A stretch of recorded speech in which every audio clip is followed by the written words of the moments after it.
வணக்கம். விநாயகர் சதுர்த்தி வாழ்த்துக்கள் எல்லாருக்கும்.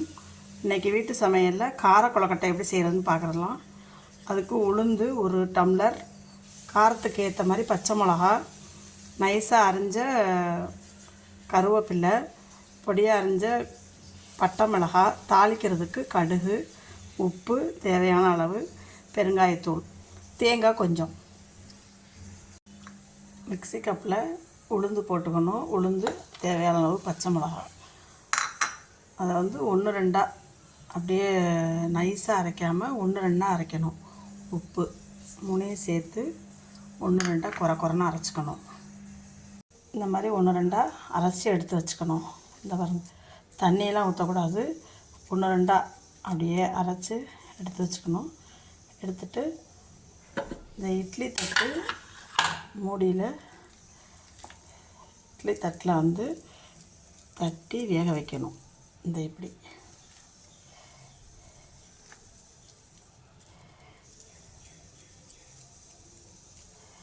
இது வெந்துடும். இது வெந்ததுக்கப்புறம் இது அப்படியே உதுத்து தாளித்து அதை போடணும். இது கார கொழுக்கட்டைக்குள்ளே போடணும்.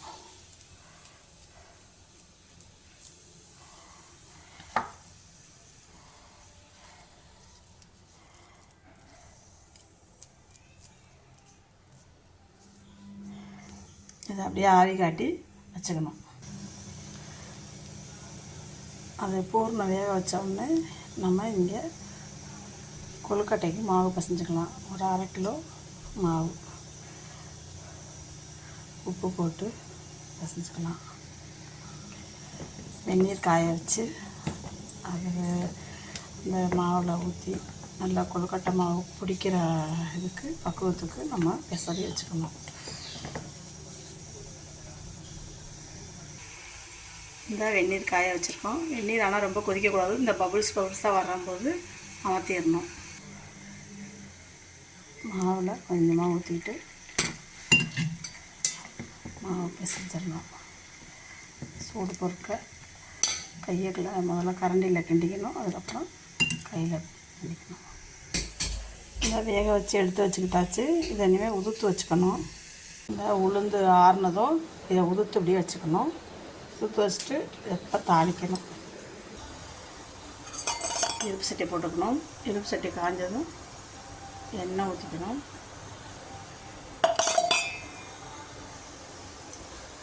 கடுகு தாளிக்கணும். கடுகு நல்லா வெடித்ததும், கடுகு நல்லா பொரிஞ்சதும் உளுந்தம்பருப்பு கொஞ்சம் போட்டுக்கலாம். வேணா உளுந்தம்பருப்பு போட்டுக்கலாம், டேஸ்ட்டுக்கு ஏற்ற மாதிரி. வேணாதவங்க போட வேணாம். கடுகு உளுந்தம்பருப்பு போட்டு பட்டை மிளகா போட்டுக்கலாம். கருவேப்பிலை நறுக்கி போட்டுக்கலாம். வெங்காயத்தூள்,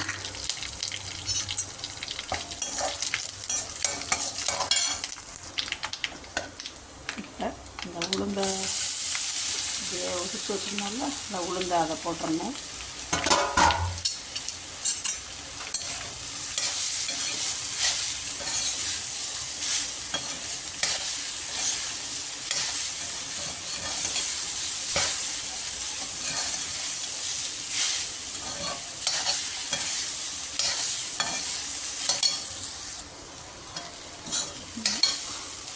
கிண்டி விட்டுட்டு தேங்காய் ரொம்ப போடக்கூடாது. தேங்காய் கொஞ்சமாக போட்டால் போதும்.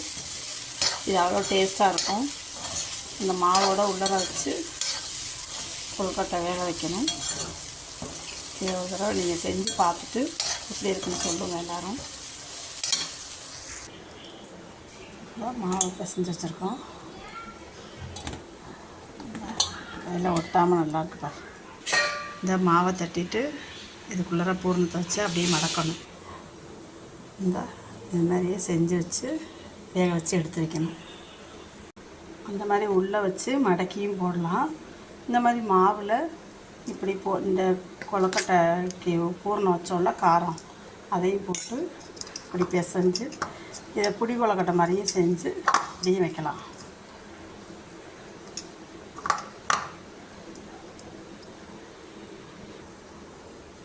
இந்த பொடி கொழுக்கட்டை பிடிச்சி வச்சாச்சு. அந்த இதை போட்டு இது உள்ளார பூர்ணம் வச்சு செஞ்சாச்சு. இப்போ வேக வச்சு எடுத்துக்கலாம். கொழுக்கட்டை ரெடி ஆகிடுச்சு. நல்லா இருக்குது பாருங்கள். நீங்களும் செஞ்சு பாருங்கள். செஞ்சு பார்த்துட்டு எப்படி இருக்குன்னு சொல்லுங்கள். கமெண்ட் பண்ணுங்கள், ஷேர் பண்ணுங்கள், சப்ஸ்கிரைப் பண்ணுங்கள். Okay, thank you.